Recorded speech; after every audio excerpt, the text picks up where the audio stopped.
Hey everyone, and welcome to another deep dive. Today we're going to be looking into something really cool, sound healing. Have you ever heard of this? Oh yeah, definitely. It's been getting a lot more attention lately. Yeah, for sure, and for good reason. I think Definitely. it's like all about using sound frequencies to like help with well-being and stuff, Yeah, right? exactly. And it's not even like a new thing, Like ancient cultures have been using sound for healing for centuries. It's so wild. I mean, it makes sense though when you think about it. Like our You- bodies are basically just vibrating energy, right? Yeah, totally. Like at a very basic level, we're all just vibrating energy, and sound is vibration too. So it's like sound can kind of like harmonize with our own vibration. Exactly. That's the whole idea behind sound healing. Wow, that's so cool. So what are like some of the ways people actually use sound for healing? Well, there are tons of different methods, but some of the most popular ones are using things like singing bowls, tuning forks, and even like binaural beats. Yeah. Binaural beats, those are the ones where you listen to different frequencies in each ear, right? You got it. Okay, cool. So let's dive into some of these methods a little deeper. Let's start with singing bowls.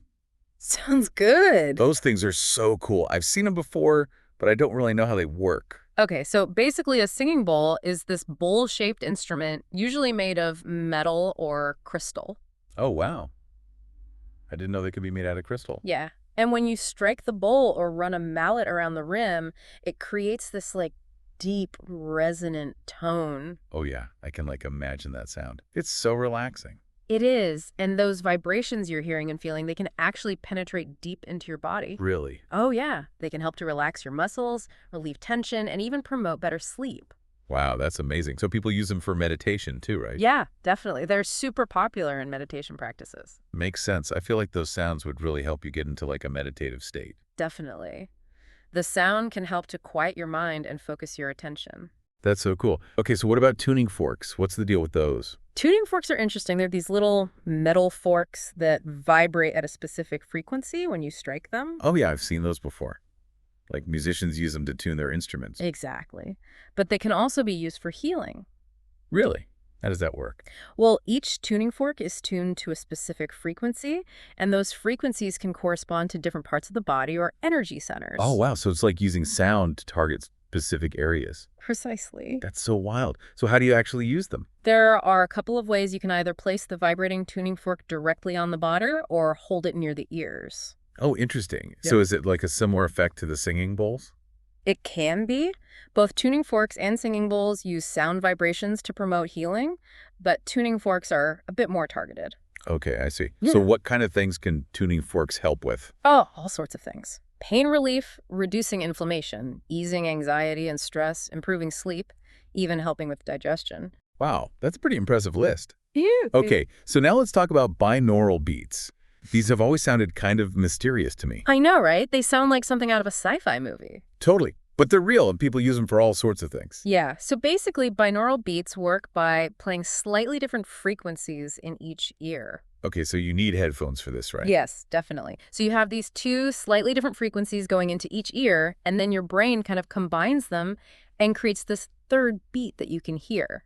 Whoa, that's crazy. So it's like your brain is making up a sound that's not really there. That's exactly it. Wow, so what's the point of that? Well, this third beat, this binaural beat, can actually influence your brainwave activity. Wait, what? Seriously? Yeah. Different brainwave frequencies are associated with the different states of consciousness. So by listening to binaural beats, you can actually kind of encourage your brain to shift into those states. That is so cool. So like if I wanted to relax, Mm. I could listen to binaural beats that would induce alpha waves, right? Yep. Alpha waves are associated with relaxation and calm focus. So if you're feeling stressed out, listening to alpha binaural beats could definitely help. That's amazing. So what other kinds of brainwave states can you influence with binaural beats? There are a bunch. You've got theta waves, which are associated with deep meditation, and creativity delta waves, which are associated with deep sleep, and even gamma waves, which are associated with heightened perception and learning. Whoa, this is blowing my mind. It's like you can hack your own brain with sound. In a way, yeah. It's pretty amazing technology. It is. So with all this talk about sound and how it can affect us, it makes you wonder about the impact of all the other sounds we're exposed to every day, right? Oh, absolutely. Like if we can use specific sounds to create positive changes, what about all the noise pollution and chaotic sounds we're bombarded with all the time? Yeah, It makes you think about being more mindful of the soundscapes we create for ourselves. So we've talked about all these different methods like singing bowls, tuning forks, binaural beats, but it seems like sound healing is more than just a bunch of techniques, right? Yeah, you're right. It's really more of a holistic approach to well-being. What do you mean by that? It's about recognizing that everything is vibration and that sound can be used to restore harmony and balance within ourselves and with the world around us. That's beautiful. I love that.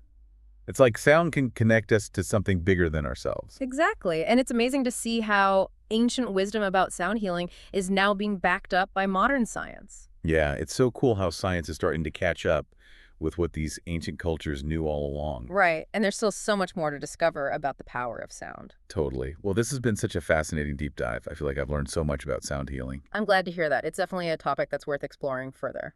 Absolutely. So for all of you listening out there, I encourage you to go out and experience the power of sound for yourselves. Whether it's listening to some binaural beats, trying out a singing bowl meditation, or just paying attention to the sounds in your environment, there's a whole world of sonic exploration waiting for you. And who knows, maybe you'll even discover your own unique way to use sound to enhance your well-being. Yeah, I love that. Thanks for joining us for this deep dive into the world of sound healing, and remember, keep your ears open to the possibilities. Until next time. See you then.